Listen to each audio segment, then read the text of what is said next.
schemes are concerned? As a party, It's working, ma'am. as a party, we don't put ourselves into this framework of left of center, center, right of center. Because I think what we have propagated all along is a system which is going to be ideological framework which is going to be conducive for India. This whole debate of, what marks the center has been determined from a certain framework which we don't think is consistent with the Indian economy and its strengths. So I wouldn't even want to frame my answer in that, backdrop, nor will I use the jargon which is very usually adopted by such discourses. But the fact remains, well, since you asked me a question saying inclusion existed even before, what about it? It existed as, an idea. I'm not sure they succeeded in even initiating the process of inclusion. There was an attempt, but I'm sure the earlier debate on financial inclusion, particularly in the context of Jan Dhan, would have highlighted the fact that the earlier attempt did not even go halfway. They did not succeed. And for us now to be charged saying, oh, you're essentially taking the scheme forward, which was introduced earlier, we've given it a lot of different approach. We are not looking at villages only. We are looking at households. We are not looking at villages which have a certain number of population and not certain others because they don't have that kind of number of population. No, we are saying we'll reach everyone, as many as possible. And in fact, we are not even saying as many as possible. We will reach everyone is the approach. And if you see the way in which this has been handled, if more than 1 lakh, in fact, more than 1 lakh camps could be held even on the first day, and the enrollment on the first day itself spoke about the crores that we could reach. And I must appreciate the enthusiasm with which bankers have spoken about this too. All these are the difference. And that is where our approach in executing successfully something which should have been executed all these years itself speaks for it. But what's wrong with saying that you have a more right-of-center approach, ma'am? Why would you hesitate to say that?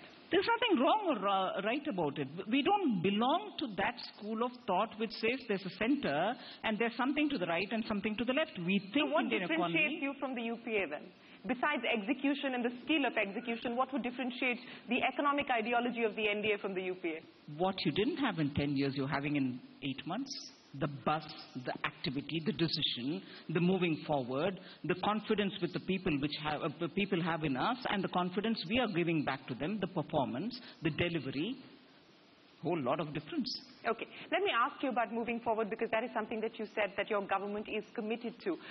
Let me start by asking you, since we are talking about the idea of inclusion, about the Aadhaar. Your government has decided to take that program forward. 70 crore Aadhaar cards have been given away, but there is an issue as far as the constitutional validity of the Aadhaar is concerned. How quickly will your government move towards the constitutional validity of the Aadhaar? How soon will you move Parliament on the Aadhaar issue, ma'am? Are we likely to see you take the matter to Parliament in the winter session? I'm so happy that the discussion now demands of us a lot of things.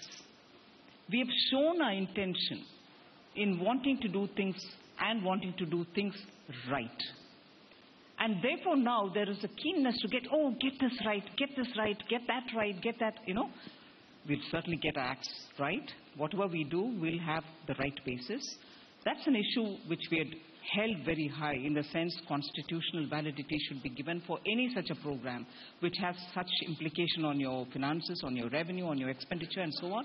And the fact that it was a matter of giving identity, either number or anything else, and which in a tenuous sense meant giving nationality, which it did not. There was a very clear disclaimer. But still it meant that it could be used for such purposes.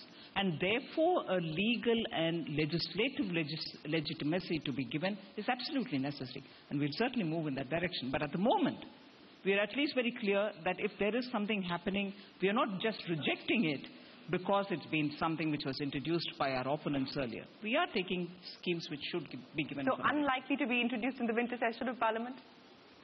Well, I'm or not likely sure. to be introduced? Well, I can't bet on it as much as I can bet on the GST. Okay, let me talk to you about the GST then, ma'am, because the consultation process has been going on for many, many years. We understand now that your government is committed to bringing the GST bill in the winter session of Parliament. Is that a done deal? Are we going to see the constitutional amendment bill being moved in Parliament in the winter session? In all probability, because the Finance Minister himself has committed and he's very clearly said by the end of the year we are likely to bring in the constitutional amendment bill. I guess yes. And as regards the GST, we are very close to the solution. We've been talking with the states. We've been talking with chief ministers and finance ministers. It's moving absolutely smoothly. There's a great sense of mutual trust between the centre and the states. We are moving forward. So the earliest that we could perhaps see the GST become a reality if indeed you move the bill in the winter session of Parliament? Well, I suppose, yes. You start with the constitutional amendment bill, then you talk about the states, at least some of them passing it, and after which you will come up with the GST bill itself and so on. So, yes, the roadmap is fairly clear now. It's not hazy anymore. 2015 or 2016 for the rollout and the implementation? Well, I think if you look at it realistically, it requires stages of development, both from the centre and both from also from the states. So 2015 looks unlikely. It requires that kind of time. So I wouldn't peg 2015, but it will require work to be done intensely, steadily, moving forward.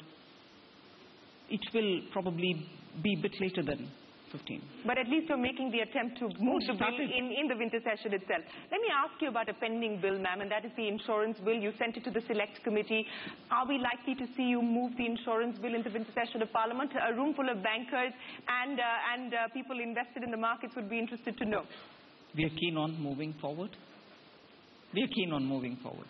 But you're not certain whether you will be able to move it in the winter session of Parliament or not? No, we are keen. We are keen, and we would want to move it forward at the earliest. I don't want to I don't want to give myself a certain particular deadline time and say, yes, I've given a word there, because it depends on so many other factors. But we are keen on moving it and clearing it at the earliest. Let me ask you about the Land Acquisition Act, ma'am. And your government made it very clear when you came to power that the Land Acquisition Act in its current avatar does not work. That various state governments have also raised concerns, raised issues about the Land Acquisition Act. In fact, Nitin Gadkari, the nodal minister, had promised to move the amendments to the Act in the first 100 days in the last session, which was the budget session. Are we closer to moving amendments to the Land Acquisition Act in the winter session? And also, it is our understanding that the consideration of an ordinance route to make the changes to the Act, that idea has been dropped for now.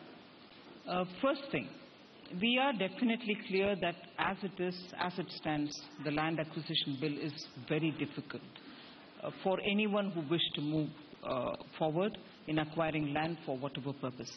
So I think the Finance Minister, in fact, very clearly once mentioned that he is willing to see if further addition of exceptions to the clause that is there would facilitate in acquiring more lands. Or if there's anything else to be done about the Land Acquisition Bill, we are willing to act, which is now an act. We are willing to consider and take all steps forward. Work is going on to see how best it can be made much more user-friendly. I'm clear that sooner there would be something happening, ideally which means winter session, because we do not want major projects to suffer, waiting for this amendment, waiting for this change. So we are clear that we want to bring this at the earliest, which means hopefully by winter session. In the conversation that I had with Mr. Gadkari, he had then said that we will address the process part of it, which is how do you make the acquisition process easier, but we will not touch the compensation clause. Are you still committed to that? So compensation stays as is, but you will make amendments to make the process easier? That's right. We'll be looking at the processes. The Minister was right in saying it. We'll certainly be looking at exceptions which can be added to the Act. And those are the ways in which we want to make it user-friendly rather than probably touch the compensation. You know, we're sitting in a room full of bankers, and let me ask you about the bank recapitalization plan. And we are given to understand that the government is going to seek an additional 10 to 11,000 crores as far as PSB recapitalization is concerned. How quickly do you intend to move on the larger issues of bringing down government shareholding to about 52%, which is what you're committed to as far as the cap is concerned? By when do we actually see the government moving on all of that? Most of your questions seem to be putting only deadline demands. That's what people would like to know, ma'am, since you are committed to moving on the reform agenda. Deadline is not worrying us. We want to get our act right. We want to take that step right so that we don't have to revisit the same issue. On the PSB capitalization, there's a lot of work going on. The commitment made by us that we'll keep the cap at 50, 51, and we shall not bring down the public holding further is a commitment given. And the sooner we get this out, the better for all of us, because at least we know then there can be a lot more buoyancy in the bank's, situation, capital situation. So, well, again, I'm going to not give you a deadline, but say yes, we're working on it. Because we are intensely looking into all these possibilities. It's a commitment given, so the sooner we deliver on the commitments, it's better for us. Let me ask you a question on disinvestment, ma'am, because there is some disappointment as far as disinvestment is concerned. The government laid out a very aggressive target on disinvestment. 150 days are over.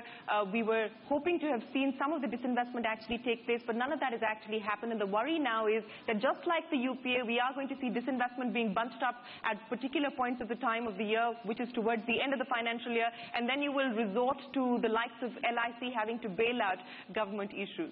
No, I don't think I'll agree with that interpretation. I'm tempted to say, notwithstanding the various measures which have been taken, after a studied approach, in the last 2 months, notwithstanding all those, you're very professional in asking me, because that's the business of the media. Say, oh, what have you not done? You've not done this.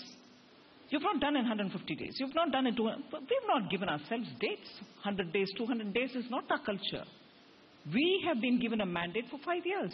I'm not saying I'm going to wait till the 5th year to dawn for me to take any kind of decision. We are doing it. We are moving in that process. And I'm not going to tie myself to 100 days, I have to do this, 150th day I have to. This investment is a serious business, and we are very keenly engaged in it. And we've also given you the kind of contours with which we are going to be working. What falls within the contour is actually the government's business, and on which we are spending a lot of time. So in spite of you feeling worried that... Not worried, ma'am, just asking. That on an important issue like disinvestment, we've not shown you a lot of things. A month ago, we were charged with, you've not done, decisions related to anything else, coal block allocation. You've not done anything else regarding something else. So we are progressively answering questions, and I think this engagement should go on for 5 years. Let me ask you, as a Minister of State for Corporate Affairs, ma'am, when you took office, you said that the current Companies Act is a cumbersome one and that you would like to bring about changes. You have brought about several changes. Are we done with the changes to the Companies Act, or would you like to see more changes being brought in? Actually, especially from the ease of doing business perspective. But what has come out for you to know how much we have done or what we've not done is only limited. In the sense, after the stakeholders meeting which was held on 21st June, the rapporteurs went about producing the report, and which was extensively analyzed by the department, and after which whatever could be done straight away without much of a fuss had been done. But there are some which had to go back to the parliament for being notified, and 30 sitting days of the parliament will have to be given time.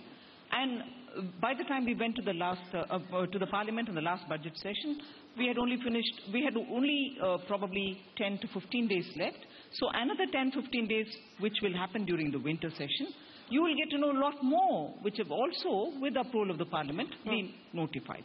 So in a way, if I'm not going to be held responsible for the number that I suggest, nearly 75% of the problems which were attributed to cumbersome regulations or cumbersome rules related to the Companies Act have all been addressed.